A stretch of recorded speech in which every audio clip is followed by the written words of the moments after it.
मोठ्या आशा अपेक्षा लागलेल्या आहेत, काय चर्चा झाली? माननीय प्रधानमंत्री महोदयांना एक निवेदन मी दिलेलं आहे माझ्या वतीनं आणि आमच्या दोन्ही उपमुख्यमंत्र्यांच्या सहीने हे निवेदन आम्ही त्यांना दिलेलं आहे आणि त्यांना एकूण महाराष्ट्रातल्या पूर परिस्थितीची सगळी कल्पना मी दिली, कशा पद्धतीचं नुकसान झालेलं आहे त्या संदर्भात सांगितलं आणि त्यांना विनंती केली की आम्हाला NDRFच्या माध्यमातून भरीव मदत करा आणि जेवढी जास्तीत जास्त मदत करता येईल तेवढी मदत आपण करावी. त्यांनी देखील त्याला सकारात्मकता दाखवलेली आहे आणि त्यांनी सांगितलंय की लवकरात लवकर तुमचा प्रस्ताव येऊ द्या, तो प्रस्ताव आला की आम्ही त्याच्यावर कारवाई करू आणि जेवढी जास्तीत जास्त मदत करता येईल ती मदत करण्याचं आश्वासन देखील माननीय प्रधानमंत्री महोदयांनी त्या ठिकाणी दिलेलं आहे. महाराष्ट्रामध्ये जे नुकसान झालेलं आहे सर, आपण भेट घेतली आहे, साधारणतः किती मदत, कारण अनेकांना मदतीची अपेक्षा आहे राज्य सरकारकडून, आणि नुकसान किती झालेलं असेल साधारण? असं आहे की आता नुकसानीचा पूर्ण आढावा आपण घेतो आहोत, त्यामुळे या संदर्भात प्रीमॅच्युअर बोलणं हे योग्य होणार नाही, ते आपल्या फायद्याचं देखील नाही. पूर्ण नुकसानीचा आढावा झाल्यानंतरच त्याचं स्टेटमेंट आपण केंद्र सरकारला पाठवू, कारण हे काही स्टेटमेंट वारंवार बदलता येत नाही, ते एकदाच पाठवता येतं.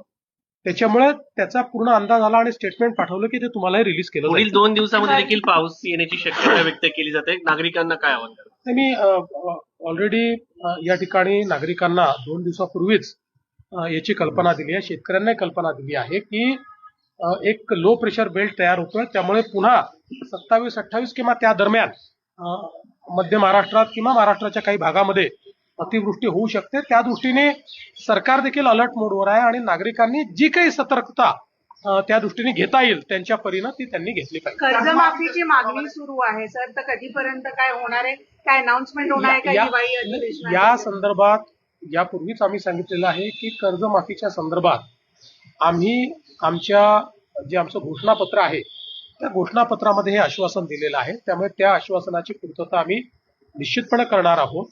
ती आता कधी करायची, कशी करायची या संदर्भातली आमची एक समिती तयार झालेली आहे, ती समिती त्याचा अभ्यास करते. कारण कर्जमाफी काही वारंवार करता येत नाही, त्यामुळे ती करत असताना ती अधिक इफेक्टिव्ह कशी होईल हा आपला प्रयत्न आहे. आत्ता आपल्याला कल्पना आहे की आता खरीपाकरता घेतलेलं कर्ज फेडण्याची वेळ पुढच्या वर्षी येणार आहे.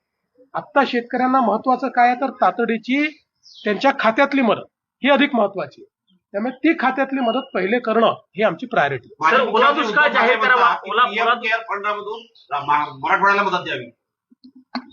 खरं म्हणजे या ठिकाणी PM केअर फंडासारखा फंड हा माजी मुख्यमंत्री उद्धवजी ठाकरे यांना तयार करण्याकरता केंद्र सरकारने परवानगी दिली. कोविड करता तो तयार झाला.